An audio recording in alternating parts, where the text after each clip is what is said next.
बहुउद्देश्य परियोजनाएं हैं, जिसमें नंबर 1 जिसका नाम है भाखड़ा नांगल। पहली बहुउद्देश्य परियोजना कौन सी है? भाखड़ा नांगल, जो राजस्थान से संबंधित बहुउद्देश्य परियोजना है। दूसरी बहुउद्देश्य परियोजना की बात करें तो व्यास परियोजना। कौन सी परियोजना है? व्यास परियोजना। तीसरी बहुउद्देश्य परियोजना की बात करें तो चंबल बहुउद्देश्य परियोजना। कौन सी बहुउद्देश्य परियोजना है? चंबल बहुउद्देश्य परियोजना। और चौथी बहुउद्देश्य परियोजना की बात करें तो माही बहुउद्देश्य या माही नदी घाटी परियोजना। तो आज हम पहले तो एक एक करके बात करते हैं कि राजस्थान की बहुउद्देश्य परियोजनाओं की बात करें तो राजस्थान की बहुउद्देश्य परियोजना में पहली परियोजना पर बात कर रहा हूं, जिसका नाम है भाखड़ा नांगल परियोजना। कौन सी परियोजना है? भाखड़ा नांगल। तो पहली परियोजना के बारे में बात कर रहा हूं, भाखड़ा नांगल।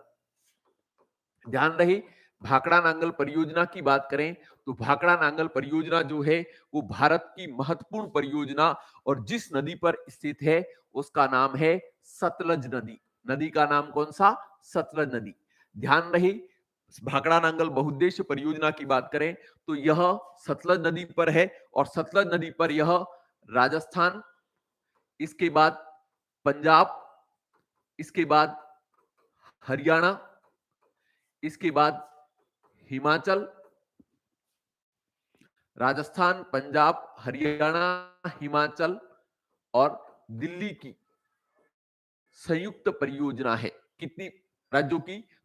लगभग 4 राज्य और एक केंद्र शासित प्रदेश। राजस्थान, पंजाब, हरियाणा, दिल्ली और हिमाचल की संयुक्त बहुउद्देश्य परियोजना कौन सी है? तो भाखड़ा नांगल परियोजना। भाखड़ा नांगल परियोजना की बात करें तो नदी का नाम है कौन सी नदी? सतलज। ध्यान रहे, जो सतलज नदी है, इस सतलज नदी पर 2 बांध बनाए गए, जिसमें पहला बांध है जिसका नाम है भाखड़ा बांध। पहला बांध कौन सा है? भाखड़ा। अगर भाखड़ा बांध की बात करें तो भाखड़ा बांध जो है इसका या भाखड़ा बांध जो है यह बांध 225.55 मीटर की ऊंचाई रखता है। ध्यान रहे, अगर हम बात करें तो भाखड़ा बांध पंजाब एवं हिमाचल की सीमा पर स्थित बिलासपुर जिले में निर्मित किया गया है। ध्यान रहे, पंजाब और हिमाचल की सीमा पर स्थित बिलासपुर में स्थित यह जो बांध है यह 225 मीटर की ऊंचाई रखता है। ध्यान रहे, गुरुत्वीय सिद्धांत पर कंक्रीट निर्मित विश्व का सबसे ऊंचा बांध पूछा जाए तो कौन सा है? भाखड़ा बांध। ध्यान रहे, भाखड़ा बांध जो है उससे एक नहर निकाली गई है जिसका नाम है भाखड़ा नहर। नहर का नाम क्या है? भाखड़ा नहर। ध्यान रहे, भाखड़ा नहर जो है वो राजस्थान के हनुमानगढ़ जिले में प्रवेश करती है और राजस्थान के हनुमानगढ़ जिले की नौहर एवं भादरा क्षेत्र में क्या होती है? सिंचाई। तो एक तो परीक्षा में क्वेश्चन पूछा जाए कि राजस्थान के किस जिले में सिंचाई होती है, तो केवल और केवल एक जिला राइट करके आओगे जिसका नाम है कौन सा जिला? हनुमानगढ़। ध्यान रहे, भाखड़ा नांगल परियोजना राजस्थान, पंजाब, हरियाणा, हिमाचल और दिल्ली की संयुक्त परियोजना, जिसमें राजस्थान, पंजाब, हरियाणा जो है उसको पेयजल एवं सिंचाई दोनों की सुविधाएं प्राप्त होती है। साथ ही हिमाचल को केवल और केवल किसकी प्राप्ति होती है? तो जल विद्युत की प्राप्ति होती है। परीक्षक आपसे क्वेश्चन पूछा जाए कि भाखड़ा नांगल परियोजना से भारत की किन केंद्र शासित प्रदेशों को जलापूर्ति या पेयजल की आपूर्ति होती है, तो 2 राइट करके आएंगे, एक चंडीगढ़ और दूसरा है दिल्ली। जहां पर पेयजल की आपूर्ति किस परियोजना से होती है? तो भाखड़ा नांगल परियोजना से। ध्यान रहे, भाखड़ा नांगल परियोजना जो है यह गुरुत्वीय सिद्धांत पर निर्मित बांध और इसका जो उद्घाटन है या उसका जो उद्घाटन है वह स्वतंत्र भारत के प्रथम प्रधानमंत्री पंडित जवाहरलाल नेहरू के द्वारा किया जाता है। और पंडित जवाहरलाल नेहरू इसका उद्घाटन करते हुए कहते हैं कि बहुउद्देश्य परियोजनाएं जो है वो आधुनिक भारत की मंदिर है। ध्यान रहे, पंडित जवाहरलाल नेहरू के 2 कथन अक्सर परीक्षाओं में पूछे जाते हैं। एक तो उगता हुआ पौधा प्रगतिशील राष्ट्र का द्योतक है, या growing plant indicator of growth of country, यानी कि उगता हुआ पौधा प्रगतिशील राष्ट्र का द्योतक है। अगर यह कथन किसने कहा है तो भी आप राइट करके आएंगे, पंडित जवाहरलाल नेहरू। और परीक्षा में क्वेश्चन पूछा जाए कि निम्न में से किस व्यक्ति ने बहुउद्देश्य परियोजनाओं को आधुनिक भारत की मंदिर कहा है, तो आप किसको राइट करके आओगे? पंडित जवाहरलाल नेहरू। ध्यान रहे, भाखड़ा नांगल परियोजना का जो सर्वप्रथम विचार है वह पंजाब की तात्कालिक लेफ्टिनेंट जिसका नाम है लुइस डेन, और लुइस डेन के द्वारा सर्वप्रथम इसकी रूपरेखा को बनाया जाता है। तो परीक्षक ये भी क्वेश्चन पूछ सकता है कि भाखड़ा नांगल परियोजना की रूपरेखा किसके द्वारा बनाई गई, तो सर्वप्रथम अंग्रेज लेफ्टिनेंट, पंजाब राज्य के जो लेफ्टिनेंट होते हैं उनके द्वारा, लुइस डेन के द्वारा इसका निर्माण किया जाता है। और इसके बाद इस परियोजना में अगर हम बात करें तो इस परियोजना में दूसरा जो बांध है वह बनाया जाता है जिसका नाम है नांगल। कौन सा बांध? नांगल बांध। ध्यान रहे, नांगल बांध पंजाब के जिस जिले में बनाया जाता है उसका नाम है रोपड़ बांध। कहां पर बनाया जाता है? रोपड़।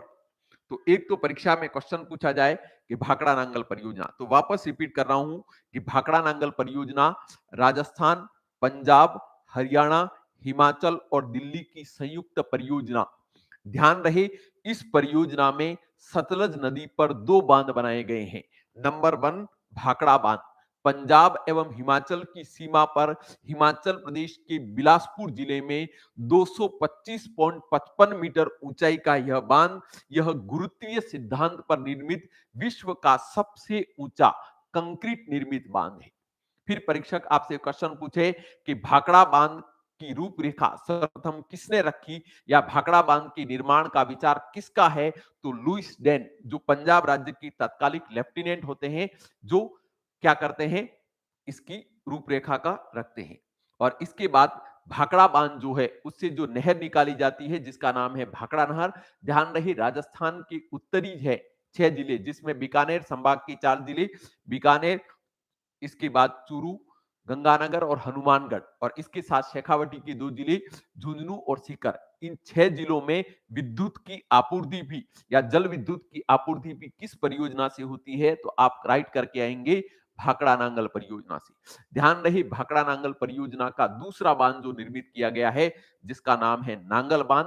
ध्यान रहे, नांगल बांध जो है वो पंजाब के रोपड़ जिले में स्थित भाखड़ा नांगल परियोजना का महत्वपूर्ण बांध माना जाता है।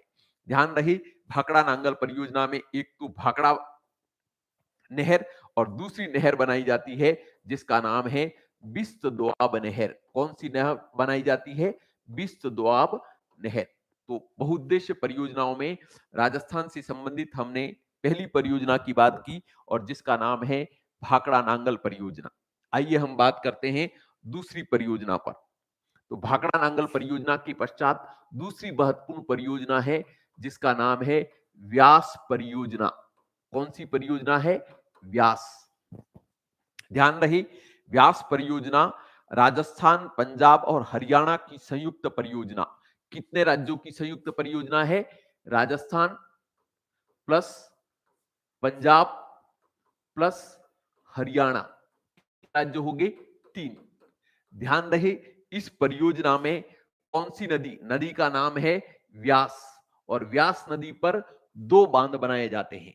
और व्यास नदी पर सतलज व्यास परियोजना में जो 2 बांध बनाए जाते हैं जिसमें नंबर 1 बांध जिसका नाम है पंडोह बांध। कौन सा बांध है? पंडोह। जबकि दूसरा बांध है जिसका नाम है पोंग। तो एक तो परीक्षा में क्वेश्चन पूछा जाए कि व्यास परियोजना से संबंधित बांध कितने हैं, तो 2। एक तो पंडोह बांध और दूसरा बांध है जिसका नाम है पोंग बांध। ध्यान रहे, पंडोह बांध हिमाचल प्रदेश के मंडी जिले में बनाया जाता है। कौन से जिले में बनाया जाता है? मंडी जिले में। जबकि पोंग बांध हिमाचल प्रदेश का एक जिला है जिसका नाम है कांगड़ा। कौन सा जिला? कांगड़ा। ध्यान रहे, जब हम इंडिया का आर्ट एंड कल्चर पढ़ते हैं तो उत्तर भारत की प्रसिद्ध फोक आर्ट या लोक चित्र शैली अगर मानी जाती है तो उसको कांगड़ा आर्ट के नाम से भी जाना जाता है। तो ध्यान रखना है, एक तो राजस्थान में व्यास परियोजना, तो राजस्थान, पंजाब और हरियाणा की संयुक्त परियोजना व्यास नदी पर। इसमें दोनों बांध कहां पर बनाए गए? हिमाचल में। तो हिमाचल में बनाया गया पहला बांध जिसका नाम है कौन सा? पंडोह। हिमाचल प्रदेश के मंडी जिले में निर्मित किया गया बांध। जबकि दूसरा महत्वपूर्ण बांध है जिसका नाम है पोंग, हिमाचल प्रदेश की कांगड़ा जिले में निर्मित किया गया बांध। अगर हम भारत के मानचित्र में देखें तो ये व्यास नदी और ये सतलज नदी। कौन सी नदी? सतलज। तो ध्यान रखना कि व्यास परियोजना जो है, उस व्यास परियोजना का जो जल है वो सीधे तौर पर राजस्थान को प्राप्त नहीं होता है। व्यास परियोजना का जो जल है, यहाँ भाखड़ा नांगल परियोजना से एक नहर बनाई गई है जिसका नाम है विश्व दोआब नहर। कौन सी नहर है? विश्व दोआब नहर। और विश्व दोआब नहर के माध्यम से ये भाखड़ा नांगल परियोजना या व्यास परियोजना का जो जल है वो किस में डाला जाता है? सतलज नदी में। और सतलज नदी में डालने के पश्चात यह हरिके बैराज यानी कि इसका व्यास परियोजना का जो जल है उसका उपयोग अगर राजस्थान किसी के माध्यम से करता है तो उसका नाम है आईजीएनपी, इंदिरा गांधी नहर परियोजना। तो एग्जामिनर अगर आपसे ये भी क्वेश्चन पूछे कि व्यास परियोजना के जल का उपयोग किस नहर के माध्यम से किया जाता है तो आपको राइट करके आना है इंदिरा गांधी नहर परियोजना। वापस रिपीट कर रहा हूं, व्यास परियोजना दूसरी बहुउद्देश्य परियोजना में कौन सी? व्यास परियोजना। ध्यान रहे, राजस्थान, पंजाब और हरियाणा की संयुक्त परियोजना। इस परियोजना में व्यास नदी पर हिमाचल प्रदेश में 2 बांध बनाए गए हैं। नंबर 1 पंडोह बांध, हिमाचल प्रदेश के मंडी जिले में निर्मित बांध, और दूसरा बांध है जिसका नाम है पौंग बांध, हिमाचल प्रदेश के कांगड़ा जिले में निर्मित बांध। ध्यान रहे, यहां पर विश्व दोआब नहर निकाली गई है और विश्व दोआब नहर के माध्यम से इसके जल को सतलज नदी के माध्यम से हरिके बैराज तक लाया जाता है। और हरिके बैराज से इसमें जब शीतकाल में अगर इंदिरा गांधी नहर में जब जल की कमी होती है तो उस समय जल आपूर्ति को बनाए रखने के लिए व्यास परियोजना का जो जल है वो राजस्थान में इंदिरा गांधी नहर के जरिए ही क्या किया जाता है? उपयोग में लाया जाता है। तो एक तो हमने पहली परियोजना की बात की, भाखड़ा नांगल बहुउद्देश्य परियोजना, और दूसरी परियोजना जिसके बारे में हमने बात की जिसका नाम है व्यास परियोजना। अब तीसरी बहुउद्देश्य परियोजना के बारे में बात कर रहा हूं, जिसमें तीसरी बहुउद्देश्य परियोजना जिसका नाम है चंबल बहुउद्देश्य परियोजना। कौन सी? चंबल परियोजना। ध्यान रहे, चंबल परियोजना की बात करें तो चंबल परियोजना जो है वो राजस्थान प्लस मध्य प्रदेश, कितने राज्यों की संयुक्त परियोजना है? 2 राज्यों की। राजस्थान की हिस्सेदारी कितनी है? 50%। और मध्य प्रदेश की हिस्सेदारी भी कितनी है? 50%। यानी कि चंबल परियोजना की बात करें तो चंबल परियोजना राजस्थान और मध्य प्रदेश की संयुक्त परियोजना, 50-50% हिस्सेदारी। ध्यान रहे, चंबल नदी जो है वो मध्य प्रदेश से निकलकर आती है, राजस्थान में प्रवाहित होती है। ध्यान रहे, चंबल एकमात्र विश्व की नदी है जहां पर 100 किलोमीटर की लंबाई, मात्र कितनी? 100 किलोमीटर की लंबाई में कितने बांध बनाए गए? 4 बड़े बांध। यानी कि विश्व की एकमात्र ऐसी नदी घाटी परियोजना जिसमें 100 किलोमीटर की लंबाई में 4 बड़े बांधों का निर्माण किया गया है। तो पहली बात कर रहा हूं चंबल नदी घाटी परियोजना, राजस्थान की तीसरी बहुउद्देश्य परियोजना। ध्यान रहे, इस परियोजना का जो निर्माण किया गया है वो 3 चरणों में किया गया है। नंबर 1 प्रथम चरण, और प्रथम चरण की अगर हम बात करें तो प्रथम चरण में इस परियोजना में जो बांध बनाए जाते हैं जिसमें नंबर 1 गांधी सागर, पहला बांध कौन सा? गांधी सागर। और दूसरा बांध जो बनाया जाता है जिसका नाम है कोटा बैराज, दूसरा बांध कौन सा बनाया जाता है? कोटा बैराज। जबकि दूसरे चरण की बात करें तो सेकंड चरण में अगर हम बात करें तो एक बांध बनाया जाता है जिसका नाम है राणा प्रताप सागर। कौन सा? राणा प्रताप सागर। जबकि तीसरे चरण में जो बांध बनाया जाता है और उसका नाम है जवाहर सागर। तो परीक्षा में आपसे क्वेश्चन पूछा जाए कि चंबल परियोजना में या चंबल परियोजना का निर्माण कितने चरणों में पूर्ण होता है? तो 3 चरणों में। पहले चरण में क्या काम किया जाता है? तो चंबल परियोजना में पहले चरण में 2 बांध बनाए जाते हैं जिसमें पहले बांध का नाम है गांधी सागर। पहला कौन सा है? गांधी सागर। ध्यान रहे, गांधी सागर बांध की अगर हम बात करें तो गांधी सागर बांध जो है वो चंबल परियोजना का एकमात्र बांध जो राजस्थान में नहीं है। कहां पर है यह? मध्य प्रदेश में। ध्यान रहे, चंबल परियोजना का गांधी सागर जो बांध है वह रामपुरा भानपुरा का पठार मंदसौर मध्य प्रदेश में निर्मित किया गया महत्वपूर्ण बांध है। तो परीक्षा में अगर एग्जामिनर आपसे पूछे कि चंबल परियोजना का कौन सा बांध जिसको गार्ज में निर्मित किया गया है, गार्ज मतलब तंग घाटी या जो दर्रा है उसमें निर्मित किए बांध को हम गाज में निर्मित बांध कहते हैं। और परीक्षक आपसे क्वेश्चन पूछे कि राजस्थान का कौन सा बांध या चंबल परियोजना का कौन सा बांध जो गार्ज या घाटी में निर्मित है, तो आप कौन सा राइट करके आएंगे? गांधी सागर बांध। ध्यान रहे, इसके बाद यहां पर अगर हम बात करें तो दूसरे बांध की बात करें तो गांधी सागर बांध के पश्चात एक और महत्वपूर्ण बांध है जिसका नाम है राणा प्रताप सागर। कौन सा है? राणा प्रताप सागर। ध्यान रहे, राजस्थान में जैसे ही चित्तौड़गढ़ जिले में चंबल नदी का प्रवेश होता है तो रावत भाटा कस्बे के समीप महत्वपूर्ण बांध बनाया जाता है जिसका नाम है राणा प्रताप सागर। ध्यान रहे, राणा प्रताप सागर बांध जो है वह राजस्थान में वर्तमान में यह राज्य का सबसे बड़ा जलाशय भी माना जाता है। परीक्षा में क्वेश्चन पूछा जाए कि राजस्थान के किस बांध को राज्य का सबसे बड़ा बांध माना जाता है, तो कौन सा राइट करके आओगे? राणा प्रताप सागर। ध्यान रहे, राणा प्रताप सागर बांध को बनाने के पीछे का उद्देश्य है राजस्थान ऑटोमिक पावर प्लांट, जिसको हम शॉर्ट में लिखते हैं RAPP, यानी कि राजस्थान ऑटोमिक पावर प्लांट को जलापूर्ति करने के लिए किसका निर्माण किया गया है? तो राणा प्रताप सागर बांध। ध्यान रहे, राणा प्रताप सागर बांध जो है यहां से राजस्थान ऑटोमिक पावर प्लांट को जलापूर्ति भी होती है और भारी जल का उत्पादन होता है, जिसको हम भारी जल को D2O के नाम से भी जानते हैं। तो दूसरा बांध कौन सा हो गया? राणा प्रताप सागर। इसके बाद इस परियोजना का तीसरा महत्वपूर्ण बांध जिसका नाम है कोटा बैराज। कौन सा है? कोटा बैराज। ध्यान रहे, परीक्षा में आपसे क्वेश्चन पूछा जाए कि बैराज क्या है, तो सिंचाई के उद्देश्य से निर्मित बांध को हम किस नाम से जानते हैं? बैराज के नाम से। तो एक तो एग्जामिनर बेवकूफ बनाने के लिए प्रश्न पूछता है कि चंबल परियोजना का कौन सा बांध जिसके निर्माण का उद्देश्य सिंचाई है, तो बैराज का हिंदी अर्थ ही क्या होता है? वह बांध जिसके निर्माण का एकमात्र उद्देश्य क्या हो? सिंचाई। तो कोटा बैराज जो है या कोटा बैराज जो है उसके निर्माण का एकमात्र उद्देश्य क्या है? सिंचाई। ध्यान रहे, कोटा बैराज जो है यह बांध भी कहां पर बनाया गया है? कोटा में। ध्यान रहे, इस बांध से कोटा, बारा, बूंदी में क्या होती है? सिंचाई। तो कोटा, बारा और बूंदी में सिंचाई होती है। ध्यान रहे, कोटा बैराज जो है उसमें कुल 8 लिफ्ट नहरें हैं। कितनी लिफ्ट नहरें हैं? 8 लिफ्ट नहरें। तो अक्सर परीक्षाओं में क्वेश्चन पूछा जाता है कि चंबल परियोजना में लिफ्ट नहरों की संख्या कितनी है? तो 8। 8 लिफ्ट नहरों के लिए मैं अगर बात करूं तो एक ट्रिक के माध्यम से भी हम इसको याद रख सकते हैं। यहां पर भी लिख रखा हूं, अपच गणेश का कच्चा खंड। अपच गणेश का कच्चा खंड। तो अगर हम बात करें तो यहां पर जैसे कोटा बैराज में 2, एक तो दिगोद और दूसरी है जालीपुरा। ये 2 लिफ्ट नहरें तो कहां पर है? कोटा में। जबकि 6 लिफ्ट नहरें कहां पर है?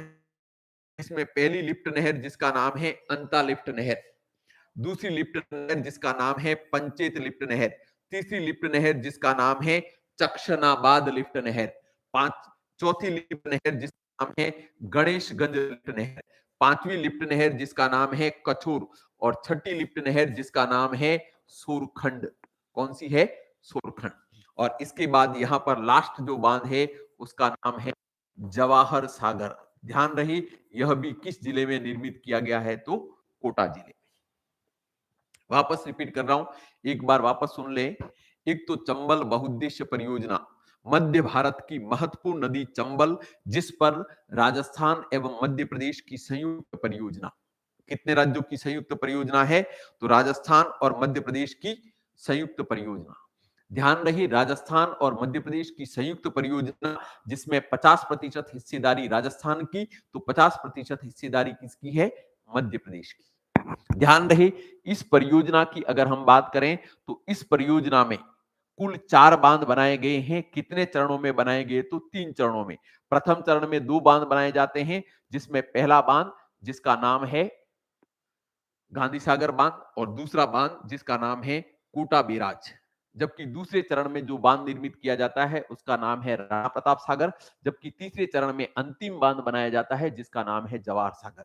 एक एक बांध पर बात कर रहा हूं, जिसमें नंबर 1 गांधी सागर बांध। ध्यान रहे, चंबल परियोजना का एकमात्र बांध जो राजस्थान में नहीं है, यह रामपुरा भानपुरा का पठार मंदसौर मध्य प्रदेश में स्थित है। एकमात्र चंबल परियोजना का बांध जो गार्ज या तंग घाटी में स्थित है। इसके बाद नंबर 2 राणा प्रताप सागर बांध। ध्यान रही रावत भाटा कस्बे के समीप बनाया गया बांध और इसकी बांध के निर्माण का प्रमुख उद्देश्य राजस्थान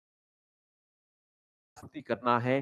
साथ ही राजस्थान ऑटोमिक पावर प्लांट के साथ साथ यहाँ पर भारी जल का भी उत्पादन होता है और राज्य से उत्पादित D2O या भारी जल को कनाडा को निर्यात करने का कार्य भी किया जाता है। इसके बाद तीसरा महत्वपूर्ण बांध जिसका नाम है कोटा बैराज। तो पहले भी बात कर चुका हूं कि परीक्षा में क्वेश्चन पूछे कि सिंचाई के उद्देश्य से निर्मित बांध को किस नाम से जाना जाता है, तो आप राइट करके आएंगे बैराज।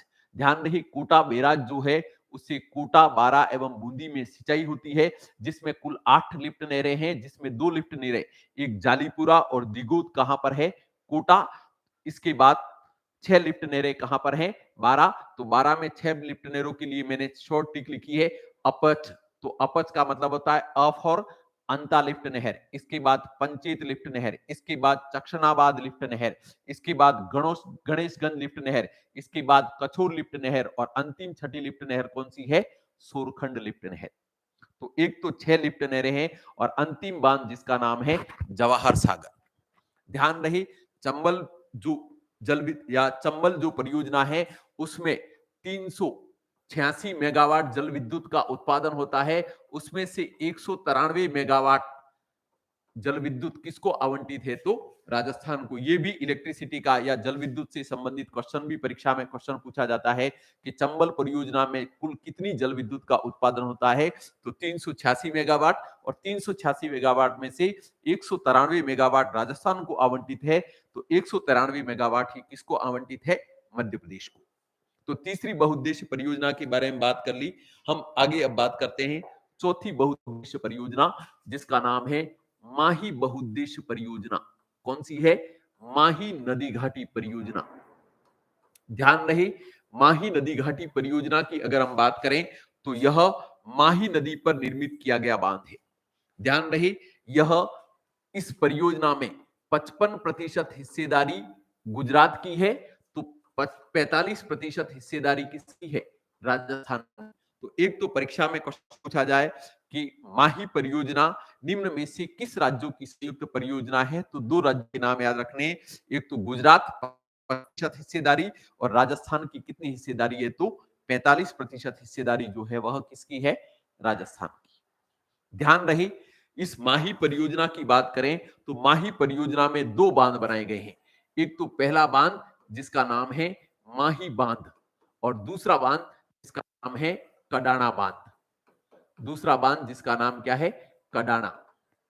ध्यान रहे पहले बांध पर बात कर रहा हूं, माही बांध। ध्यान रहे माही बांध जो है उसकी लंबाई 109 मीटर। यानी कि अगर परीक्षा में क्वेश्चन पूछा जाए कि राजस्थान का सबसे लंबा बांध कौन सा है, तो माही बांध। राज्य का सबसे लंबा बांध कौन सा है, तो माही बांध। ध्यान रहे माही बांध का जो निर्माण है वो माही नदी पर बांसवाड़ा जिले के समीप है जिसका नाम है बोरखेड़ा। ध्यान रहे बोरखेड़ा को जब हम अर्बन ज्योग्राफी पढ़ेंगे या राजस्थान की जनसंख्या पढ़ेंगे तो राजस्थान का सबसे छोटा नगर कौन सा है, तब भी हम कौन सा राइट करके आएंगे, बोरखेड़ा।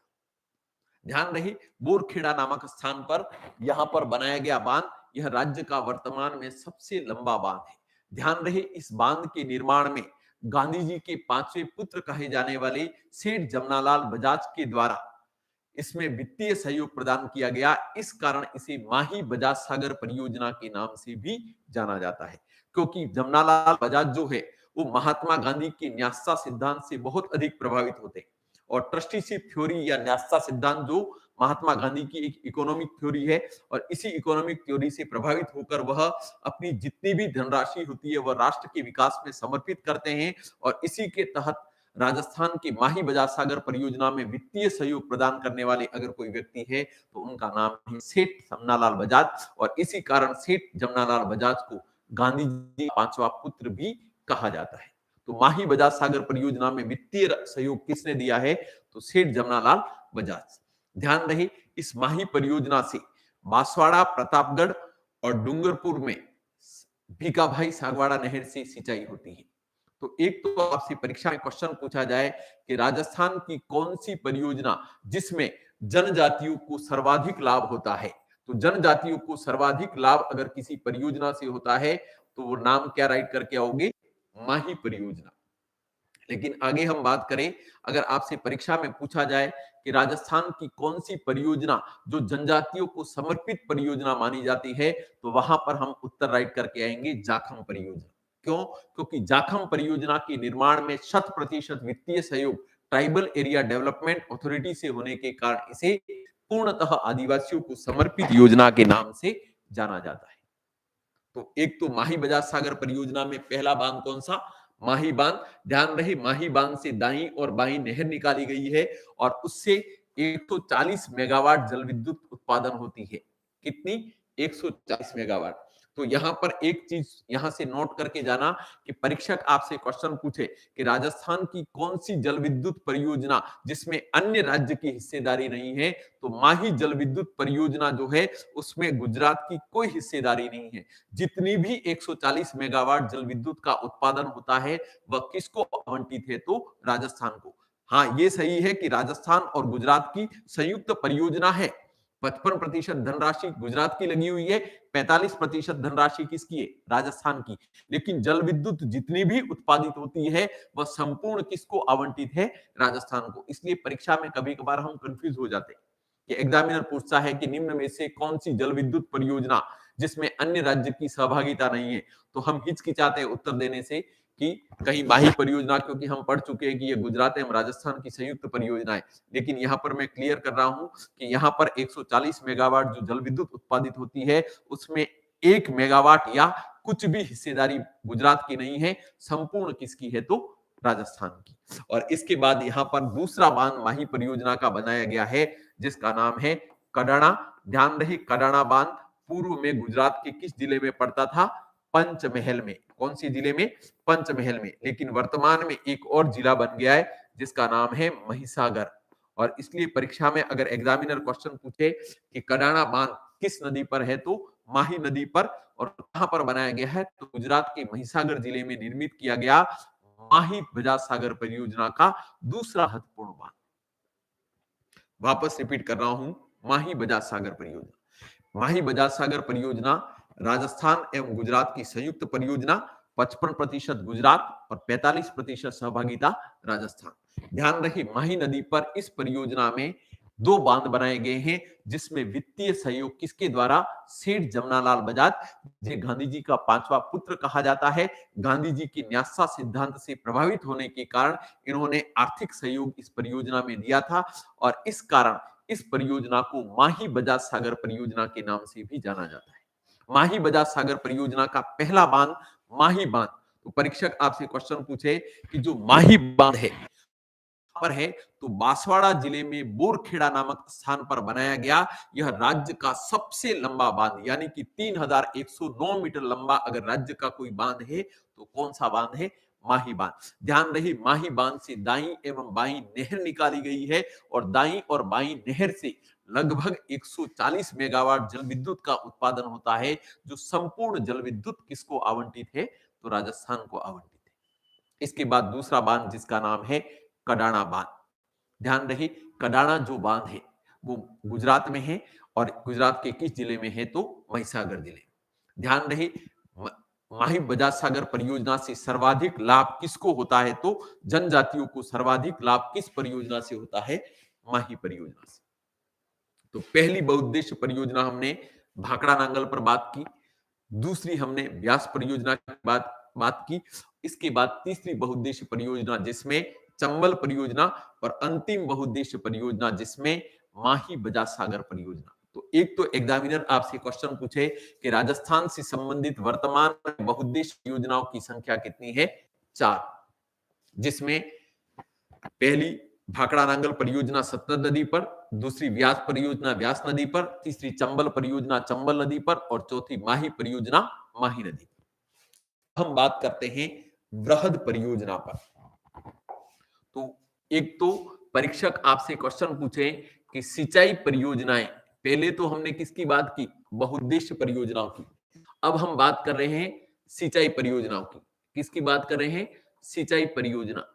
तो एक तो परीक्षा में क्वेश्चन पूछा जाए कि सिंचाई परियोजनाएं कितने प्रकार की होती है, तो सिंचाई परियोजनाएं 3 प्रकार की। नंबर 1 बृहद सिंचाई परियोजना। कौन सी, बृहद सिंचाई परियोजना। नंबर 2 मध्यम सिंचाई परियोजना। कौन सी, मध्यम। और नंबर 3 लघु सिंचाई परियोजना। तीसरी कौन सी है, लघु सिंचाई परियोजना। तो ध्यान रहे, कृषि विभाग या जल संसाधन विभाग है, उसने सिंचाई क्षमता के आधार पर सिंचाई परियोजनाओं को या इरिगेशन प्रोजेक्ट को कितने भागों में विभक्त किया हुआ है, तो 3। यानी कि वह सिंचाई परियोजना जिसमें सिंचित क्षेत्रफल अगर 10,000 हेक्टेयर से अधिक है, तो उस प्रकार की परियोजनाओं को हम वृहद परियोजनाओं के नाम से जानते हैं। अगर सिंचाई क्षेत्रफल 2,000 हेक्टेयर से 10,000 हेक्टेयर के मध्य में है, तो उसे मध्यम सिंचाई परियोजनाएं कहा जाता है। यदि सिंचाई क्षमता 2000 हेक्टेयर से कम है, तो उसे लघु सिंचाई परियोजनाओं के नाम से जाना जाता है। आज हम केवल और केवल बहुउद्देश्य परियोजनाओं के साथ साथ किस परियोजना पर बात कर रहे हैं, तो बृहद सिंचाई परियोजना। आइए अब बात करते हैं बारी बारी से बृहद सिंचाई परियोजनाओं पर।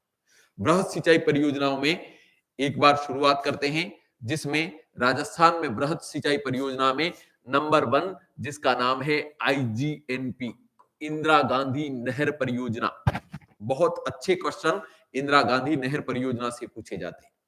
तो एक तो इंदिरा गांधी नहर परियोजना की बात करें, तो इंदिरा गांधी नहर परियोजना जो है, यह अगर हम बात करें तो 1960 में सिंधु नदी जल समझौता होता है। और सिंधु नदी जल समझौता किसके बीच में होता है, भारत प्लस पाकिस्तान। भारत और पाकिस्तान के मध्य में जो जल समझौता होता है, जिसे सिंधु नदी जल समझौता कहा जाता है। सिंधु नदी जल समझौते के अंतर्गत सिंधु नदी तंत्र की रावी, व्यास और तीसरी नदी जिसका नाम है सतलज, इन 3 नदियों का जल किसको आवंटित होता है, भारत को। इन भारत को आवंटित इन रावी, व्यास और सतलज के जल का बंटवारा उत्तर भारत के राज्यों में करने के लिए एक कमीशन का गठन किया जाता है, जिसका नाम है इराडी कमीशन। कौन सा कमीशन, इराडी। न्यायमूर्ति इराडी की अध्यक्षता में उत्तर भारत के राज्यों में सिंधु नदी जल बंटवारे के अनुरूप रावी, व्यास और सतलज के जल का बंटवारा करने के लिए एक कमीशन बनाया जाता है, जिसका नाम है इराडी कमीशन। और इराडी कमीशन की सिफारिशों के आधार पर सिंधु नदी की रावी, व्यास और सतलज के जल में से 8.6 मिलियन एकड़ फीट जल का आवंटन किसको किया जाता है, राजस्थान को। तो परीक्षक आपसे क्वेश्चन पूछे कि राजस्थान को सिंधु नदी तंत्र या उत्तर भारत की नदियों में कितना जल आवंटित है, तो इराडी कमीशन की सिफारिशों के आधार पर 8.6 मिलियन एकड़ फीट जल का आवंटन किसको है, राजस्थान को। और इसी 8.6 मिलियन एकड़ फीट जल का उपयोग करने के लिए हमारे द्वारा भाखड़ा नांगल परियोजना, व्यास परियोजना, यमुना नदी घाटी परियोजना और इसके साथ साथ हमारे पास बहुत सारी परियोजनाएं, जिसमें अगर हम बात करें तो भाखड़ा नांगल परियोजना, सिद्धमुख नहर परियोजना, ये सारी जो परियोजना है वह हिमालय के जल का जो 8.6 मिलियन एकड़ फीट हमें आवंटित है, उसी का उपयोग करने के लिए हम बना रहे हैं। और उसी में अगर हम बात करें तो इसमें 8.6 मिलियन एकड़ फीट में से अगर हम बात करें तो 7.9 मिलियन एकड़ फीट जल का अगर उपयोग किसी नहर के द्वारा किया जाता है, तो उसका नाम है इंदिरा गांधी नहर परियोजना। तो एक तो इंदिरा गांधी नहर परियोजना, जिसमें इराडी कमीशन की सिफारिशों पर आवंटित 8.6 मिलियन एकड़ फीट जल में से 7.9 मिलियन एकड़ फीट जल का उपयोग इस परियोजना के द्वारा किया जाता है। ध्यान रहे, इस परियोजना से पश्चिमी राजस्थान के कितने जिले, 9 जिले, टोटल 9 जिलों में 19.63 लाख हेक्टेयर क्षेत्रफल पर क्या होती है, सिंचाई। तो परीक्षक आपसे क्वेश्चन पूछे कि विश्व की सबसे बड़ी सिंचाई परियोजना कौन सी है, तो इंदिरा गांधी नहर परियोजना। पश्चिमी राजस्थान के 9 जिलों के 19.63 लाख हेक्टेयर क्षेत्रफल पर क्या होती है, सिंचाई होती है। ध्यान रहे, एक परियोजना को या एक सिंचाई परियोजना को वृहद परियोजना होने के लिए मात्र 10,000 हेक्टेयर सिंचित क्षेत्रफल की जरूरत पड़ती है, जबकि इंदिरा गांधी नहर परियोजना के द्वारा कितना एरिया कवर किया जा रहा है? 19.63 लाख हेक्टेयर, यानी कि वर्तमान में विश्व की सबसे बड़ी अगर कोई बहुउद्देश्य परियोजना है तो वह परियोजना है इंदिरा गांधी नहर परियोजना। तो इंदिरा गांधी नहर परियोजना के बारे में, एक तो इंदिरा गांधी नहर परियोजना इराडी कमीशन की सिफारिशों के आधार पर राज्य को आवंटित 8.6 मिलियन एकड़ फीट जल में से 7.9 मिलियन एकड़ फीट जल का उपयोग करने के लिए तथा इस परियोजना से पश्चिमी राजस्थान के 9 जिलों के 19.63 लाख हेक्टेयर क्षेत्रफल पर क्या होती है? सिंचाई होती है। अब हम बात करते हैं इंदिरा गांधी नहर की टाइमलाइन पर। इंदिरा गांधी नहर की टाइमलाइन की अगर हम बात करें तो 1948 में सर्वप्रथम बीकानेर के तात्कालिक सिंचाई इंजीनियर होते हैं जिनका नाम है कंवर सेन, और कंवर सेन के द्वारा एक लेख लिखा जाता है जिसका नाम है बीकानेर राज्य में पानी की आवश्यकता। और बीकानेर राज्य में पानी की आवश्यकता लेख के अंतर्गत सर्वप्रथम इनके द्वारा किसकी रूपरेखा रखी जाती है? इंदिरा गांधी नहर परियोजना की। तो 1948 में क्या होती है? इसकी रूपरेखा रखी जाती है। 1958 और 1958 की बात करें तो 1958 में स्वतंत्र भारत के प्रथम कृषि एवं सिंचाई मंत्री जीबी पंत, जिनका नाम है गोविंद वल्लभ पंत, और इनके द्वारा इसका क्या किया जाता है? शिलान्यास।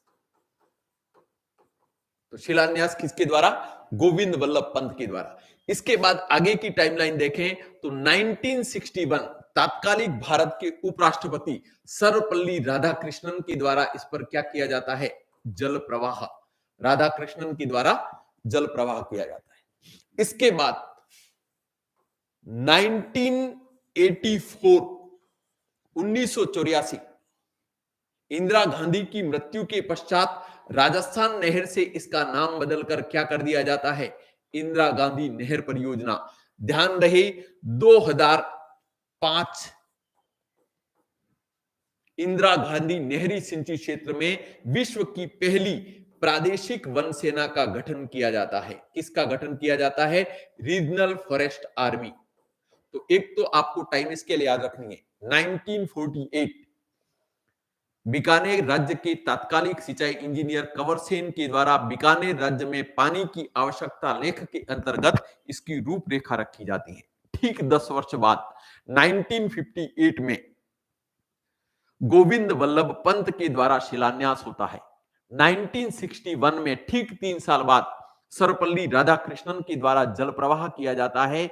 1984 में इंदिरा गांधी की मृत्यु के पश्चात राजस्थान नहर का ही नाम बदलकर क्या कर दिया जाता है? इंदिरा गांधी नहर।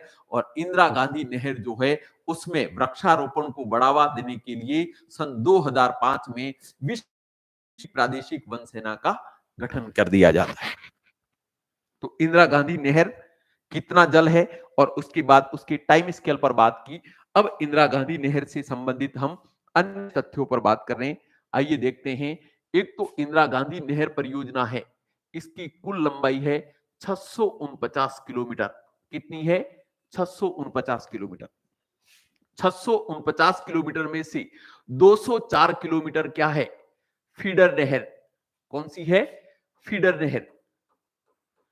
जबकि 445 किलोमीटर क्या है? मुख्य नहर। मुख्य नहर की लंबाई पूछी जाए तो कितनी है? 445 किलोमीटर। 204 किलोमीटर फीडर नहर और 445 किलोमीटर मुख्य नहर। ध्यान रहे 204 किलोमीटर फीडर नहर जो है उसमें से 169 किलोमीटर हिस्सा पंजाब एवं हरियाणा में है। परीक्षा में आपसे यह भी क्वेश्चन पूछा जा सकता है कि इंदिरा गांधी नहर किन राज्यों से होकर गुजरती है? तो एक तो पंजाब और दूसरा कौन सा है? हरियाणा। ध्यान रहे पंजाब और हरियाणा में इसकी लंबाई 169 किलोमीटर, जबकि शेष 35 किलोमीटर का जो हिस्सा है वो राजस्थान में है। किसमें है? राजस्थान में। यानी कि फीडर नहर की लंबाई 204 किलोमीटर, जिसमें से 129 किलोमीटर हिस्सा पंजाब और हरियाणा में, जबकि 35 किलोमीटर एरिया कहां पर है? राजस्थान में। जबकि मुख्य नहर की जो लंबाई है वह 445 किलोमीटर, यानी कि टोटल लंबाई कितनी है, 649 किलोमीटर। अब बात करते हैं आगे के बारे में। तो इंदिरा गांधी नहर की बात करें तो एक तो ये नहर है, नदी जिसका नाम है ब्यास और दूसरी नदी का नाम है सतलज। तो पहली नदी है ब्यास और दूसरी नदी का नाम है सतलज। ध्यान रहे ब्यास और सतलज के संगम पर एक बांध बनाया गया है जिसका नाम है हरिके बैराज। ध्यान रहे पंजाब के फिरोजपुर में बनाया गया महत्वपूर्ण बांध जिसका नाम है हरिके बैराज। ध्यान रहे हरिके बैराज बांध से ही किस नहर को निकाला जाता है, तो इंदिरा गांधी नहर। इंदिरा गांधी नहर राजस्थान के हनुमानगढ़ जिले के किस स्थान पर प्रवेश करती है, तो मसीतावली।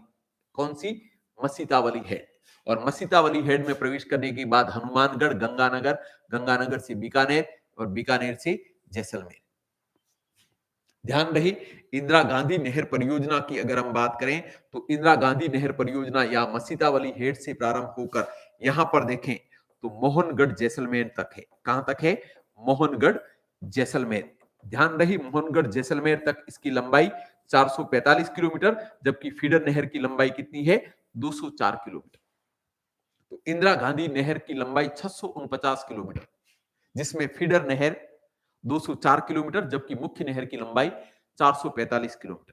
अगर हम इंदिरा गांधी नहर की परियोजना की बात करें तो इंदिरा गांधी नहर परियोजना में वर्तमान में 9 शाखाएं, ब्रांचेज इसकी कितनी है, 9, शाखाओं की संख्या 9, जबकि इसमें उप शाखाओं की संख्या कितनी है, 1, यानी कि 9 शाखाएं, 1 उप शाखा। इसके बाद 7 लिफ्ट नहरें, लिफ्ट नहरों की संख्या कितनी है, 7, जबकि 3 पेयजल परियोजनाएं। इन सबको लेकर क्वेश्चन पूछे जाते हैं। एक तो इंदिरा गांधी नहर परियोजना में शाखाओं की संख्या 9, उप शाखाओं की संख्या 1, इसके बाद लिफ्ट नहरों की संख्या 7, जबकि पेयजल परियोजनाओं की संख्या कितनी है, 3। आइए हम बात कर रहे हैं अब शाखाओं की। ध्यान रखना कि इंदिरा गांधी नहर परियोजना जो है उसमें जितनी भी शाखाओं की अगर हम बात करें तो शाखाएं जो है वो अधिकांश शाखाएं जो है वो दाईं ओर निकाली गई है। एकमात्र शाखा की अगर हम बात करें तो एकमात्र जो शाखा है जो कहां पर निकाली गई है, दाईं ओर। तो पहली शाखा जिसका नाम है रावतसर, एकमात्र शाखा जो दाईं ओर निकाली गई है, जो हनुमानगढ़ जिले में निकाली गई है। बाकी सारी की सारी जो शेष 8 शाखाएं वो कहां पर है, दाएं किनारे पर। तो परीक्षक एक क्वेश्चन ये भी पूछता है कि इंदिरा गांधी नहर परियोजना में बाएं किनारे पर निकाली गई उप शाखा का नाम क्या है, तो रावतसर हनुमानगढ़, और इसके बाद नेक्स्ट अनूपगढ़, इसके बाद सूरतगढ़, इसके बाद पूगल, इसके बाद दातूर, इसके बाद बीररपुर, इसके बाद चारणवाला, इसके बाद शहीद बीरबल, और इसके बाद तो एक तो पहली रावतसर, इसके बाद अनूपगढ़, इसके बाद सूरतगढ़, इसके बाद पूगल, इसके बाद दातूर,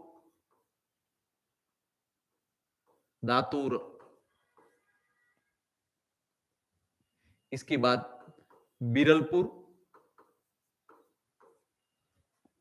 इसके बाद चारणवाला, इसके बाद शहीद बीरबल, इसके बाद सागरमल गोपा। तो नंबर 1 पहली रावतसर, दूसरी अनूपगढ़, तीसरी सूरतगढ़, चौथी पूगल, पांचवी दातूर, छठी बीरलपुर, सातवीं चारणवाला, आठवीं शहीद बीरबल, और 9वीं कौन सी है, सागरमल गोपा। तो परीक्षक कभी कभार क्वेश्चन पूछता है कि निम्न में से कौन सी शाखा बाएं किनारे पर है, तो एकमात्र शाखा रावतसर जो कहां पर निकाली गई है, हनुमानगढ़ जिले में। जबकि शेष शाखाएं जिसमें सूरतगढ़ और अनूपगढ़ कहां पर है? गंगानगर में। इसके अतिरिक्त पूगल, दातुर और बीरलपुर कहां पर है? बीकानेर में। जबकि चारणवाला, शहीद बीरबल और सागरमल गोपा कहां पर है? जैसलमेर में। ध्यान रहे, इसको याद करने की एक शॉर्ट ट्रिक भी बता रहा हूं, जिसके अंतर्गत हम 9 शाखाओं को याद रखते हैं। राव, अनूप, सूरत के, पागल, दाता ने, वीर चारण को शहीद कर सागर बाबा को चढ़ा दिया। तो यहां पर हम इस लाइन के माध्यम से, लाइन थोड़ी लंबी जरूर है मगर सारी क्रम से याद हो जाएगी। पहली शाखा जिसका नाम है रावतसर, दूसरी शाखा नाम है अनूपसर, तीसरी है सूरतगढ़, चौथी है पूगल, पांचवी है दातुर, छठी बीरलपुर, सातवीं चारणवाला, आठवीं बाबा रामदेव और इसके बाद आठवीं है शहीद बीरबल, इसके बाद सागरमल गोपा और इसके बाद इसमें 10वीं एक और लिखी है जिसका नाम है बाबा रामदेव। तो बाबा रामदेव क्या है? उपशाखा। और बाबा रामदेव उपशाखा जो है, जो मोहनगढ़ जैसलमेर से प्रारंभ होकर गडरा रोड बाड़मेर तक जाती है। कहां पर जाती है? गडरा रोड बाड़मेर। तो पहले तो मैंने बात की 9 शाखाओं की और इसके बाद मैंने बात की उपशाखा। उपशाखा का नाम क्या है? बाबा रामदेव। मोहनगढ़ जैसलमेर से प्रारंभ होकर यह गडरा रोड बाड़मेर तक जाने वाली उपशाखा है। और इसके बाद आगे हम बात कर रहे हैं जिसमें इसमें या इंदिरा गांधी नहर परियोजना जो है उसकी प्रमुख, या अगर उसकी बात करें तो इंदिरा गांधी नहर परियोजना की जितनी भी जो लिफ्ट कैनाल हैं, उन लिफ्ट कैनालों के बारे में हम बात कर रहे हैं।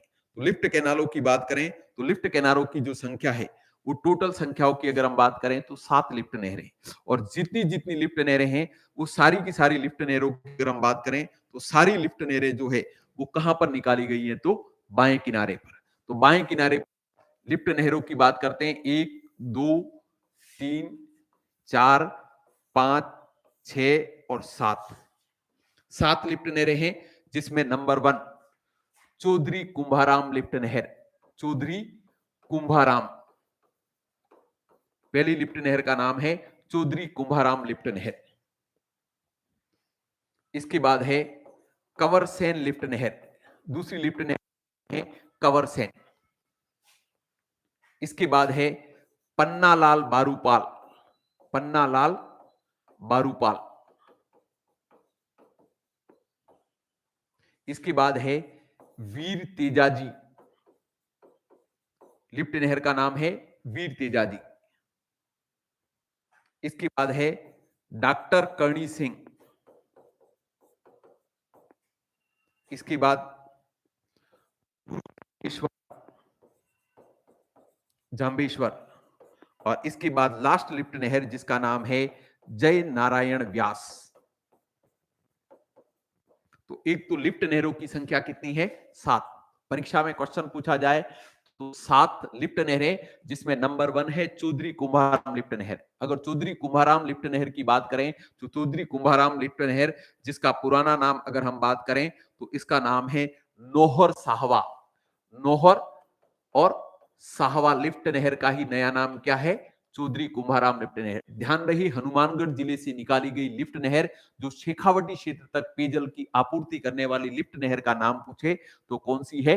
चौधरी कुंभाराम लिफ्ट नहर। और चौधरी कुंभाराम लिफ्ट नहर को ही हम पूर्व में नौहर साहवा लिफ्ट नहर के नाम से भी जानते हैं। तो बहुत अच्छा क्वेश्चन पूछा जा सकता है कि निम्न में से कौन सी लिफ्ट नहर जो शेखावटी क्षेत्र में जलापूर्ति का काम करती है? तो पुराना नाम नौहर साहवा और वर्तमान नाम कौन सा है? चौधरी कुंभाराम लिफ्ट नहर। इसके बाद दूसरी लिफ्ट नहर जिसका नाम है कंवरसेन लिफ्ट नहर। इस लिफ्ट नहर का पुराना नाम जिसका नाम है बीकानेर लूणकरणसर। लूणकरणसर। परीक्षा में आपसे क्वेश्चन पूछे कि कंवरसेन लिफ्ट नहर, जिसको बीकानेर शहर की जीवन रेखा के नाम से भी जाना जाता है, और इस लिफ्ट नहर का पुराना नाम क्या है? तो आपको ध्यान रखना है कि बीकानेर लूणकरणसर लिफ्ट नहर। इसके बाद महत्वपूर्ण लिफ्ट नहर तीसरी आ रही है, जिसका नाम है पन्नालाल बारूपाल लिफ्ट नहर। ध्यान रहे, बीकानेर की गजनेर से निकाली गई लिफ्ट नहर, इसका पुराना नाम गजनेर लिफ्ट नहर है। कौन सा है? गजनेर लिफ्ट नहर।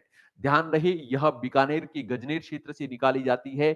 यह लिफ्ट नहर नागौर तक जलापूर्ति करने वाली महत्वपूर्ण लिफ्ट नहर कौन सी है? तो पन्नालाल बारूपाल लिफ्ट नहर, जिसका पूर्व नाम क्या है? गजनेर लिफ्ट नहर।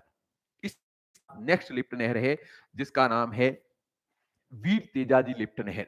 ध्यान रहे, वीर तेजाजी लिफ्ट नहर की बात करें तो वीर तेजाजी लिफ्ट नहर, जिसका नाम है बांगड़सर लिफ्ट नहर। पुराना नाम क्या है? बांगड़सर लिफ्ट नहर। ध्यान रहे, यह लिफ्ट नहर भी बीकानेर से निकाली जाती है। बीकानेर से निकाली गई लिफ्ट नहर का नाम, जिसका नाम है वीर तेजाजी, जिसको हम बांगड़सर लिफ्ट नहर के नाम से। तो कंवरसेन लिफ्ट नहर भी बीकानेर से निकाली जाती है। पन्नालाल बारूपाल लिफ्ट नहर भी निकाली तो बीकानेर से जाती है, लेकिन पेयजल की आपूर्ति कहां करती है? नागौर तक। और इसके बाद वीर तेजाजी लिफ्ट नहर भी कहां से निकाली जाती है? बांगड़सर बीकानेर से। और इसके बाद नेक्स्ट है डॉक्टर करणी सिंह लिफ्ट नहर। ध्यान रहे, डॉक्टर करणी सिंह लिफ्ट नहर की बात करें तो यह भी बीकानेर के जिस क्षेत्र से निकाली जाती है, उसका नाम है कोलायत। ध्यान रहे, कोलायत बीकानेर का क्षेत्र है, वहां से निकाली जाती है। लेकिन यह बीकानेर एवं जैसलमेर दोनों में जलापूर्ति करने का काम करने वाली लिफ्ट नहर कौन सी है? तो डॉक्टर करणी सिंह। इसके बाद महत्वपूर्ण लिफ्ट नहर, जिसका नाम है गुरु जाम्बेश्वर, विष्णु धर्म की संप्रदाय। ध्यान रहे, इसे फलोदी लिफ्ट नहर के नाम से भी जाना जाता है। फलोदी लिफ्ट नहर। ध्यान रहे, यह लिफ्ट नहर निकाली तो कहां से जाती है? जैसलमेर से। लेकिन जोधपुर के फलोदी तक जलापूर्ति करने वाली लिफ्ट नहर का नाम क्या है? गुरु जाम्बेश्वर। और इसके बाद लास्ट लिफ्ट नहर, जिसका नाम है जय नारायण व्यास। और जय नारायण व्यास लिफ्ट नहर की अगर हम बात करें तो जय नारायण व्यास लिफ्ट नहर जो है, यह पोखरण लिफ्ट नहर के नाम से जानी जाती है। किस लिफ्ट नहर के नाम से? पोखरण लिफ्ट नहर। ध्यान रही, पोखरण जैसलमेर से निकाली जाती है और इसका जो जल है वो जोधपुर शहर तक आता है। और जोधपुर शहर में कायलाना झील के अंदर डालकर जोधपुर शहर को पेयजल की आपूर्ति भी किस लिफ्ट नहर से होती है? तो जय नारायण व्यास। तो एक तो परीक्षा में क्वेश्चन पूछे कि 7 लिफ्ट नहरें, तो 7 लिफ्ट नहरों का क्रम याद रखने का एक है, ये भी एक टिक लेता हूं, लिख रहा हूं कुंभा की। तो कुंभा की मतलब चौधरी कुंभाराम लिफ्ट नहर। कुंभा की, कंवर ने, कंवर मतलब कंवर सेन, कंवर ने। पन्ना की यानी कि पन्नालाल बारूपाल, पन्ना की। वीर की, वीर तेजाजी, वीर की। करण की, डॉक्टर करणी सिंह, करण की। गुरु से, जय की। तो यहां पर सारी लिफ्ट नहरों का क्रम से नंबर आ जाएगा। चौधरी कुंभाराम लिफ्ट नहर, पहली लिफ्ट नहर का नाम क्या है? चौधरी कुंभाराम। कहां से निकाली जा रही है? हनुमानगढ़ से। परीक्षा में क्वेश्चन पूछा जाए कि शेखावटी क्षेत्र में जलापूर्ति करने वाली लिफ्ट नहर कौन सी है? तो चौधरी कुंभाराम। इसके बाद कंवरसेन लिफ्ट नहर, बीकानेर में निकाली गई महत्वपूर्ण लिफ्ट नहर कंवरसेन लिफ्ट नहर के नाम से जानी जाती है। तीसरी है पन्नालाल बारूपाल, निकाली तो बीकानेर से जाती है, लेकिन कहां तक? नागौर तक पेयजल की आपूर्ति करने वाली लिफ्ट नहर कौन सी है? तो पन्नालाल बारूपाल। इसके बाद है वीर तेजाजी लिफ्ट नहर, ये भी निकाली तो कैलाश क्षेत्र बीकानेर से जाती है, लेकिन यह जैसलमेर में भी जलापूर्ति करने का काम करती है। इसके बाद डॉक्टर करणी नहर, इसके बाद गुरु जाम्बेश्वर लिफ्ट नहर और अंतिम महत्वपूर्ण लिफ्ट नहर है, जिसका नाम है जय नारायण व्यास लिफ्ट नहर। तो एक तो परीक्षा में आपसे क्वेश्चन पूछे कि जोधपुर जिले के लिए महत्वपूर्ण लिफ्ट नहरें कौन सी है, तो 2 याद रखनी है, एक गुरु जाम्बेश्वर और दूसरी कौन सी है? जय नारायण व्यास। तो इसके साथ साथ अंतिम लास्ट इंदिरा गांधी नहर परियोजना के बारे में बात कर रहा हूं कि इंदिरा गांधी नहर परियोजना जो है, उसमें 3 पेयजल परियोजना है। पेयजल परियोजनाओं की संख्या कितनी है? 3। नंबर 1 पेयजल परियोजना, जिसका नाम है कंवरसेन पेयजल परियोजना। कंवरसेन पेयजल परियोजना। इसके बाद नंबर 2 आपणी परियोजना और नंबर 3 राजीव गांधी पेयजल परियोजना। राजीव गांधी पेयजल परियोजना। तो एक तो परीक्षा में क्वेश्चन पूछा जाए कि इंदिरा गांधी नहर परियोजना में पेयजल परियोजनाओं की संख्या कितनी है? 3। ध्यान रहे, कंवरसेन लिफ्ट नहर पर बीकानेर शहर की जलापूर्ति के लिए बनाई गई महत्वपूर्ण परियोजना को ही कंवरसेन पेयजल परियोजना के नाम से ही जाना जाता है। नंबर 2, आपणी परियोजना। ध्यान रहे चौधरी कुंभाराम लिफ्ट नहर पर निर्मित की गई महत्वपूर्ण परियोजना जो शेखावटी क्षेत्र में पेयजल आपूर्ति का काम करती है। ध्यान रहे इसमें वित्तीय सहयोग स्टील किंग चूरू राजगढ़ निवासी लक्ष्मी निवास मित्तल के सहयोग से संचालित इस परियोजना को आपणी परियोजना के नाम से जानते हैं। और इसके बाद लास्ट है राजीव गांधी पेयजल परियोजना। ध्यान रहे जय नारायण व्यास लिफ्ट नहर पर निर्मित महत्वपूर्ण परियोजना। जय नारायण व्यास लिफ्ट नहर का जल जोधपुर में स्थित कायलाना झील में डाला जाता है और कायलाना झील के माध्यम से पूरे जोधपुर शहर को पेयजल की आपूर्ति किस परियोजना के द्वारा होती है? तो राजीव गांधी पेयजल परियोजना। महत्वपूर्ण बहुत बृहद परियोजना के बारे में बात की जिसका नाम है कौन सा है? इंदिरा गांधी नहर परियोजना। वापस इंदिरा गांधी नहर परियोजना पर बात कर रहा हूं क्योंकि आज थोड़ा क्लास शुरू करने में देरी हुई और क्लास को लंबी भी चला लिया है। अब मैं केवल आपको रिवाइज करवा रहा हूं सारी चीज। एक बार इंदिरा गांधी नहर को सुन लीजिए कि एक तो इंदिरा गांधी नहर परियोजना इराडी कमीशन की सिफारिशों पर आवंटित 8.6 मिलियन एकड़ फीट जल में से 7.9 मिलियन एकड़ फीट जल का उपयोग करने वाली परियोजना, जिसमें पश्चिमी राजस्थान के 9 जिलों के 19.63 लाख हेक्टेयर क्षेत्रफल पर क्या होती है? सिंचाई होती है। ध्यान रहे इस परियोजना की टाइमलाइन पूछे तो 1948 में बीकानेर राज्य के तात्कालिक सिंचाई इंजीनियर कंवर सेन के द्वारा इसकी रूपरेखा, 1958 तात्कालिक कृषि एवं सिंचाई मंत्री गोविंद वल्लभ पंत द्वारा शिलान्यास, 1961 सर्वपल्ली राधाकृष्णन के द्वारा जल प्रवाह, 1984 राजस्थान नहर से नाम बदलकर इंदिरा गांधी नहर और सन 2005 जहां पर विश्व की पहली प्रादेशिक वन सेना का गठन वृक्षारोपण को बढ़ावा देने के लिए किया जाता है। ध्यान रहे इस नहर की टोटल लंबाई 649 किलोमीटर सतलज एवं व्यास के संगम पर स्थित हरी के बैराज से निकालकर मसीतावली हेड हनुमानगढ़ तक 204 किलोमीटर फीडर नहर, जिसमें से 169 किलोमीटर हिस्सा पंजाब और हरियाणा में जबकि शेष 35 किलोमीटर हिस्सा राजस्थान में। ध्यान रहे मुख्य नहर की लंबाई 445 किलोमीटर है। इस परियोजना में 9 शाखाएं, एक उपशाखा, 7 लिफ्ट नहरें एवं 3 पेयजल परियोजनाएं। 9 शाखाओं की बात करें तो नंबर 1 रावतसर शाखा, एकमात्र शाखा जो बाएं किनारे पर निकाली गई। रावतसर के बाद अनूपगढ़ एवं सूरतगढ़ कहां पर है? तो गंगानगर। इसके बाद पुगल, दातूर और बिरलपुर कहां पर है? बीकानेर में। इसके बाद चारणवाला, शहीद बीरबल और सागरमल गोपा कहां पर है? जैसलमेर।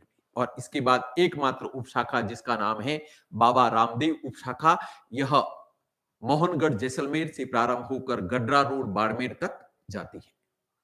और इसके बाद लास्ट 7 लिफ्ट नहरें जिसमें चौधरी कुंभाराम लिफ्ट नहर, इसके बाद कवरसन लिफ्ट नहर, इसके बाद पन्नालाल बारूपाल लिफ्ट नहर और पन्नालाल बारूपाल लिफ्ट नहर के पश्चात वीर तेजाजी लिफ्ट नहर, वीर तेजाजी लिफ्ट नहर के बाद डॉक्टर करणी सिंह लिफ्ट नहर, डॉक्टर करणी सिंह लिफ्ट के बाद गुरु जांबेश्वर लिफ्ट नहर और अंतिम लिफ्ट नहर जिसका नाम है जयनारायण व्यास लिफ्ट नहर। और 3 पेयजल परियोजना जिसमें एक आपणी परियोजना, एक कंवरसेन पेयजल परियोजना और अंतिम पेयजल परियोजना जिसका नाम है राजीव गांधी पेयजल परियोजना। तो आज हमने राजस्थान की बहुउद्देश्य परियोजनाएं जिसमें 4 बहुउद्देश्य परियोजनाओं को डिटेल में पढ़ा और इसके बाद विश्व की सबसे बड़ी नहरी सिंचाई प्रणाली जिसको इंदिरा गांधी नहर परियोजना के नाम से जाना जाता है, जिसकी डिटेल हमने अध्ययन किया है। ध्यान रखना इंदिरा गांधी नहर परियोजना के प्रश्नों को कथन कारणों में निम्न में से इंदिरा गांधी नहर के बारे में कौन से कथन सत्य है? क्या ये हरियाणा से गुजरती है या नहीं गुजरती है? राजस्थान में इसकी लंबाई कितनी है? इसमें लिफ्ट नहरों की संख्या कितनी है? इसका नाम कब बदला गया? मतलब बहुत सारे प्रश्न ऐसे हैं जो इंदिरा गांधी नहर परियोजना को लेकर ऑब्जेक्टिव की परीक्षा, अगर हम बात करें तो आरएस मेंस में भी 10 नंबर का जो क्वेश्चन है वह इंदिरा गांधी नहर परियोजना को लेकर अक्सर परीक्षाओं में पूछा जाता है। और इसलिए जितना भी डिटेल मैंने बताई है आप आसानी से इसको याद कर सकते हैं, जिसमें 2 ट्रिक भी लिखवाई है कि शाखाएं किस प्रकार याद करनी है और इसके बाद हम लिफ्ट नहरें किस प्रकार याद करेंगे। कल की क्लास में हम बृहद परियोजनाओं के साथ साथ मध्यम एवं लघु सिंचाई परियोजनाओं पर डिटेल में बात करेंगे। करेंगे। आप सबको धन्यवाद, शुभ रात्रि। और जितने साथी अभी जो लाइव है और लाइव नहीं भी है जो देख रहे हैं, उनसे गुजारिश है कि आप चैनल को अधिकाधिक लोगों के तक पहुंचाएं, ताकि जो मैं रेगुलर जो मैं प्रयास कर रहा हूं आप लोगों के लिए, वो नियमित राजस्थान ज्योग्राफी से आगे चलकर भारत का भूगोल से विश्व का भूगोल और ज्योग्राफी में जितने भी टॉपिक अन्य प्रतियोगी परीक्षा में, अगर हम बात करें तो कांस्टेबल की परीक्षा से लगाकर आईएएस की परीक्षा तक भूगोल की जितने टॉपिक है सभी पर मैं नियमित रूप से क्लास लेता रहूंगा। बस आपको केवल इतना करना है कि अधिकांश साथियों को इस चैनल से जोड़ना है, ताकि इस चैनल को मैं लंबे समय तक कंटिन्यू कर पाऊं। सबको धन्यवाद, शुभ रात्रि।